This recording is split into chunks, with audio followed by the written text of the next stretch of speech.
Mungkin Anda penasaran kenapa Honda begitu lama memperkenalkan mobil listrik pertamanya kepada customer langsung di Indonesia. Dan inilah jawabannya, Honda Super One.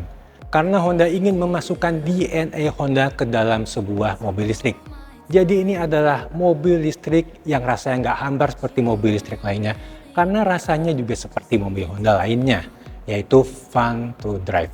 Nah, mari kita berkenalan dulu dengan Honda Super One ini.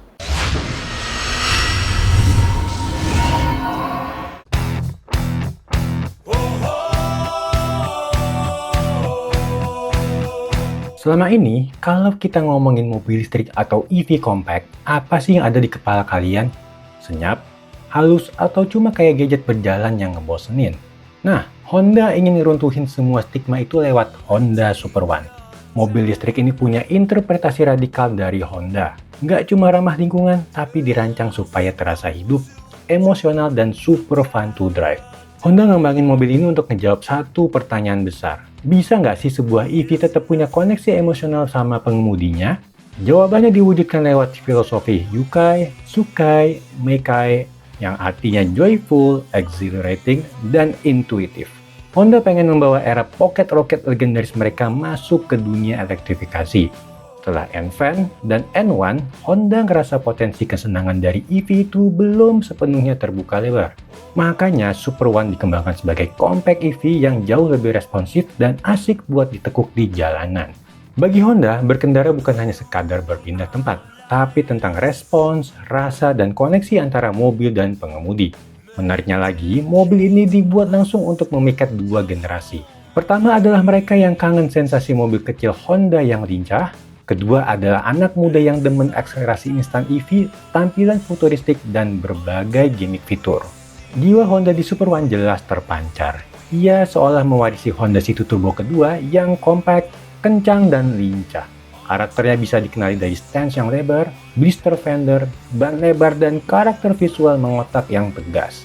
Inspirasi desainnya juga datang dari budaya anak muda di Harajuku yang tertarik objek analog kayak kaset dan vinil. Karena punya keunikan tak tergantikan dan punya sisi personal sendiri. Dari situ lahir konsep functional warmth. Honda nggak mau mobil ini terasa terlalu digital. Setiap lekukan tetap punya fungsi engineering, tapi dirancang agar terasa hangat dan akrab dengan pengemudinya. Lihat saja fendernya yang menegaskan tongkrongan rendah dan lebar. Sektor kakinya didukung ban Yokohama Advanced Fleva yang bikin tampilnya stabil dan siap bermanuver. Terus, airdap di depan itu bukan sekadar gimmick racing, melainkan bagian dari sistem aerodinamika yang membantu aliran udara dan pendinginan. Warna originalnya dinamakan Boost Violet Pearl yang memberikan kesan muda dan ekspresif. Dan hebatnya, interior mobil ini menggunakan Durabio atau bioresin berbasis tanaman. Sedangkan grill depannya memakai material daur ulang dari bumper mobil Honda. Masuk ke kabin, pengalamannya benar-benar dimulai sebelum mobil berjalan. Begitu masuk, animasi MID langsung menyambut dengan visual menarik. Posisi duduknya dibuat rendah berkat jok semi bucket, ditambah panel instrumen horizontal yang bikin visibilitas makin luas. Sektor hiburannya dibekali Bose Premium Sound System dengan 8 speaker termasuk subwoofer yang sudah standar. Ditambah lagi, sudah ada head unit layar 9 inci dengan Google Built-in. Tentunya tersedia Apple CarPlay dan Android Auto. Sekarang masuk ke performa berkendara. Honda nggak mengejar kapasitas baterai besar. Mereka lebih milih pakai slim tapi high capacity dan menggunakan e-axle ringkas yang mendukung low center of gravity agar mobil lincah dan kabinnya tetap luas. Yang paling menarik tentu fitur boost mode.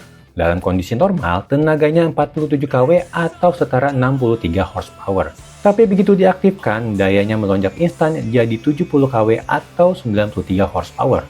Untuk pengisian daya baterai, pakai charging standar 6 kW butuh sekitar 4,5 jam.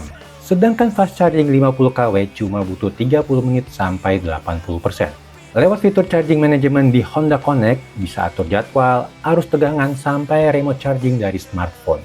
Fitur keselamatannya pun lengkap, dilindungi oleh Honda Sensing Active, 6 airbag, dan struktur langka G-Con Plus ACE.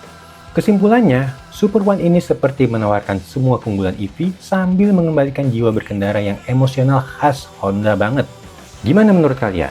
Tulis pendapat kalian di kolom komentar dan coba kasih masukan berapa sih harga yang pas buat Honda Super One ini. Jangan lupa buat like, share, dan subscribe channel The Official Auto. Sampai jumpa di video selanjutnya.